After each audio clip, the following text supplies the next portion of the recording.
Hola, bienvenidos. Hello, everyone. Welcome to Scorpio season. So, my name is Vanessa Codorniu, and I just wanted to drop in and share some thoughts. There's some things that have been coming up in sessions, have been coming up in conversation. And that is that no matter what spiritual path we're on, a lot of times we've been trained or taught or we've developed this belief system that if we do all the things right, right, it doesn't have to be just our spiritual belief system or manifestation belief system, or even how do we succeed in the world, right? If I do 1 + 1 = 2, if I do these steps, if I do this, if I do that, things will work out. Most of us who've had a life and lived and have done that already know that even with our best intention, even when we've done the 1 + 1 = 2, even when we've done the recipes for the cleansing and the ritual, or we've done all the Lord's Prayer, we've done all the things, that marriages still end, that people still get sick, that families will pass, that things will happen. And that's something that I think muchos de nosotros, a lot of us, are still battling within ourselves. We carry this belief system that I think was taught by the church a long, long time ago. You know, if you're a good person, you'll be protected. If you're safe, if you do this. And the thing is this, do I believe that if we live a good life, if we try to leave the world better than the way we found it, if we try to live with integrity and so community and love and nurturing, that we get something back? Yes. But we still know that there are people who suffer really terrible things and there's no explanation for it, right? There's no explanation that really makes sense, that can appease our souls or our spirits. And so I really want to encourage us to move away from that thinking, to understand that life is this beautiful, crazy, wild journey where being a good person and being kind and living with integrity is something that is good for us to do, that it is good for the community, that it is good for the world. And if we can accept that the unknown and that change and that really we can't control the future. And I know there's going to be some spiritual people out, oh, yes, I can. Oh, yes, I can. Let me tell you something. I've told this story so many times that in 2019, I got the intuitive knowing that my worst nightmare was about to come true. And that was that my dad and my mom and my younger brother would pass, and then there was nothing I could do about it. And they passed from different things, right? So it wasn't like an accident or all of them got some disease at the same time. So I have learned to surrender. I've learned to surrender over and over and over and over again. That even with your best intentions, friendships will end. That even with all the love in the world, relationships might not work out. That even when you put all of the effort to be clear in your communication with business arrangements, that people might still act out. We cannot control other people. We cannot control the world. And I know there's people out there who are like, I'm a witch, I can control this, I can control that. Well, I'm so glad you can. And maybe we can influence, right? We can influence certain things. But at the end of the day, we have free will. And there are bigger things happening in the macro that affect our micro that may have nothing to do with us and yet affect us. And so I bring this up because I've met so many really amazing, beautiful people who have reached a point in their life where they've been betrayed in a marriage, or maybe they've lost a child, or they've lost a deep friendship. And as they look within, they cannot find that they did anything wrong, right? And sometimes the sneaky old, church feeling of, did I do something wrong? Do I deserve this? There will be things that will happen in our lives that we do not deserve at all. And so I'm here to say this, that you don't deserve these things, right? And that these challenges come. And we can choose to look at them as initiations. We can choose to look at them as lessons. And one of the things that I have found, especially for people who are in a spiritual path, right? People who are in a spiritual path who've used their beliefs, their ways of life, their lifestyle to create the life that they wanted, from intensive purposes, coming out of dysfunctional home, coming out, love and dysfunction, coming out of a home that was intuitive, spiritual, but also had issues, coming out of a lot of struggle in my 20s and living on my own and not having family support, losing a partner, um, right before our wedding, cheated right before we were about to get married. Another one, lied. And then others that I wasn't ready to marry. And then challenges in the corporate work life. And then building a business. And eventually building a business, being able to surpass like early childhood stuff, ancestral stuff, to create a business that lasted 13 years so far, now create a second business with Improv Unleashed. It doesn't mean that it went, seamlessly. It doesn't mean that I didn't work 7 days a week. And some people listen to this, they'll go, oh my God, but by the way, I love to work, and I love what I do. So when I do what I do, I actually lose track of time, just to say. So I know some people are like, no, I want to do my spiritual work from this time to that time. It's great because you know what works for you, right? We're all different.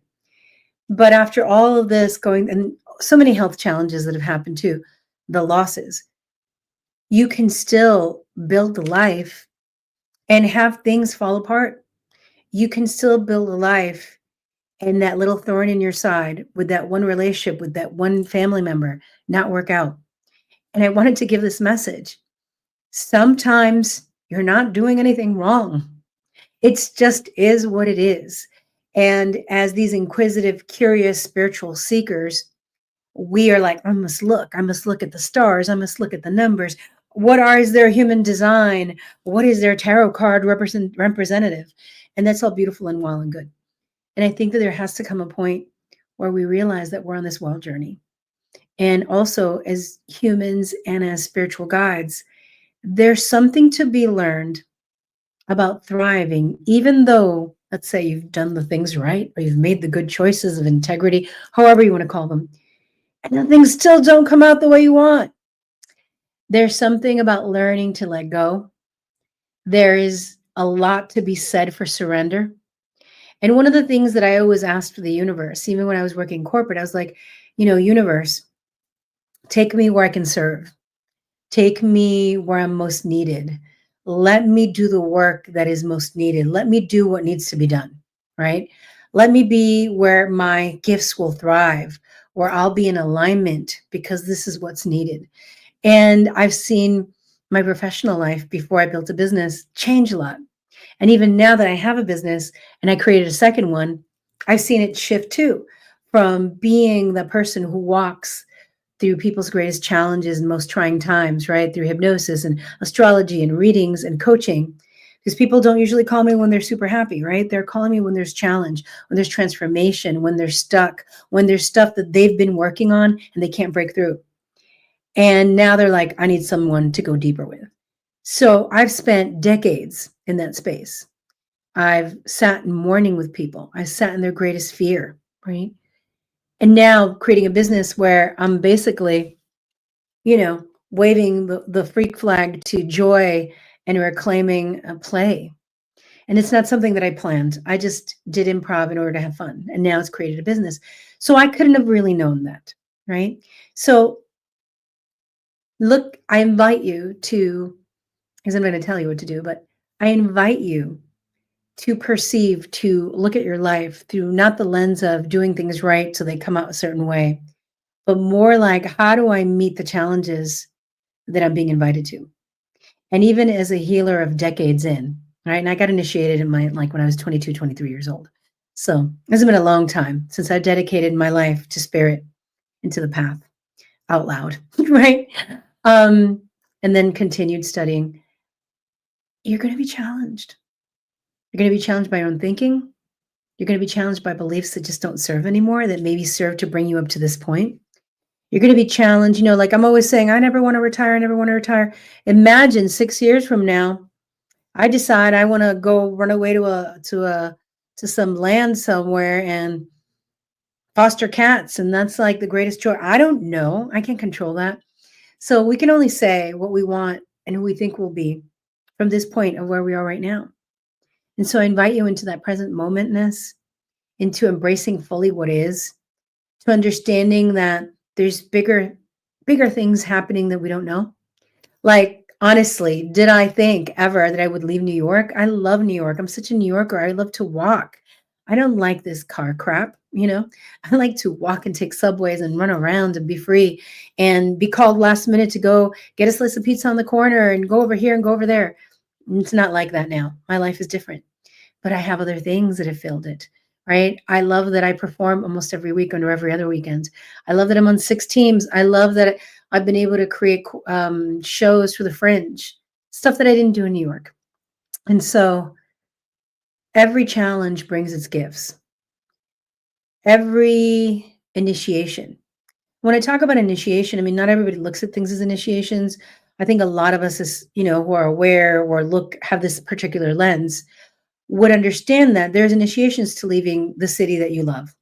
There's initiations to going out and marrying somebody who already has 2 kids and not a good relationship with their ex, right? So there are initiations to moving into a predominantly white space. Now I know that there's a majority of Black folks in Harrisburg, and now have a more diverse group of friends and community and Latinos as well. But when I first got here, that's what I was introduced into, which is so the antithesis of what I was raised with, so the antithesis of my bilingual, bicultural life. There's an initiation period. There's an initiation period, something that it's like a trial and error, something that brings you into and invites you to face fears, insecurities, doubts, makes you question your decisions. And if you stick with it, and if it's right for you to stick with it, because some of us are really stubborn and will stick to something no matter what. Sometimes the initiation is to learn to leave something, right? But there are initiations to the challenges that we experience with our children, right? When they're not getting along with other kids, when we have to move them from another school, initiations with our health. And so to me, Scorpio season is such a time of being able to sit back if you're not fully in the throes of an initiation period, and to start to look at your life from this lens. Where have I been initiated to?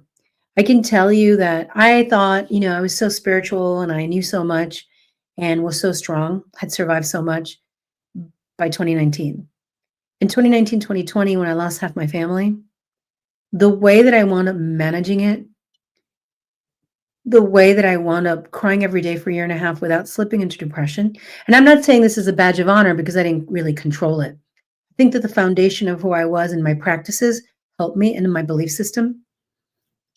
The fact that I had done the work to allow myself to feel my feelings, the fact that I'd done my work and created a foundation where I had solid ground to lay on, that I felt free enough to weep every day, yet also be in joy and be grateful for the sacred work that I got to do every day.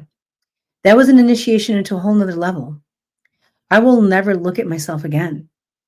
And, if you're watching this and you're like, well, that didn't happen to me. I lost only one member, but I went into a deep depression and I couldn't work for 2 years. Well, you were initiated into the deep underworld, right? Of a different sort, of a different way. One way isn't better than the other. They're different. And it's up to us to assess, to understand, to make meaning of the symbols and the interior landscape that we have. I love the story of Inanna and Ereshkigal going into the underworld. I love the story of Persephone going into the underworld. I think that that is our story as human beings and as women, right? Even when we're having menstruation and we're every month going through hormonal changes, or when we go into perimenopause or start moving into menopause, how we are very comfortable with going into the underworld. A lot of us don't call it that. I have been calling that since very early on in my life. So I have no issue traveling to the underworld because that's what I even do for a living. For some of us, shadow work and traveling into the underworld is, the antithesis of who we are. We want to be smiling and shiny all the time, and that will bring its own shadow. And so this kind of message is rambling a little bit, but I just wanted to share one that doing all the right things doesn't necessarily always get you what you're wanting, but it can get you to where you need to go spiritually. And that when we let go, I mean, we should have outcomes, we should have intentions, right? We should desire things. But when we also trust that there's a higher energy, there's a higher knowing that is guiding us to our highest service, to our highest timeline, that if we listen and follow our intuition, we will be guided there. Even if it doesn't, like, honestly, it wouldn't have made sense for me to be doing so much improv even though I've been doing improv 8.5 years ago, but now I do it so much. 8 years ago wouldn't have made sense to be doing so much. It increasingly got more intense, just as my own regular business did. My spiritual business, that was just a way of life. And then it became what I do. Improv is a way of life. Now it's become part of what I do. And just know, I still have a bad cough. Just know that when things aren't working out the way you want them to, or the way you imagine them, that it's not punishment, that it's not necessarily a failure. It is a redirection. It is a time to reassess. It is a time that invites us to go into stillness and quiet and ask our deep inner knowing and ask those parts of ourselves that are battling, upset, angry, maybe hopeless, and ask, what do I need to learn from this? What is the lesson that I'm deeply being invited into? What is the raw truth that I don't want to look at because it's just too much? And what's the part of me that's rising to meet this? And what do I most need right now? And sometimes it can be a walk. So it can be a talk. Depends on your moon sign, Mercury sign, right? I'm a moon in Gemini, so I love to talk. I love to talk my feelings, have good friends to chat with. But a moon in Cancer or Scorpio, a water sign, may want to go deep down into their feelings, have to go into silence, have to go into quiet. And so know thyself, honor thyself, and also assess things. Sometimes we didn't communicate when we were supposed to, when we should have. Sometimes we shouted when we should have spoken. Sometimes we made other people guess what we were thinking because we were taught to be quiet. That's not one of my faults, by the way. It's not one of my things with Moon and Gemini. But where could I have spoken up? Where can I still speak up to create greater connection and communication? Where am I avoiding reality? Because it just sucks. And these are all beautiful places to be in Scorpio season, where it is about truth. And truth can give us power. And facing the ugly can allow the thing to finally die and rot and something new be born. And I think that the energy of birth, death, rebirth, or we call it witchy or pagan, etc., that's just life, or indigenous. That's just life. Life is birth, death, rebirth. We are constantly being born. Something's being born. Something is reaching its growth, maturity. And then is it dying or is it continuing to expand? And is there a rebrand around the corner of your business? There's so much to it.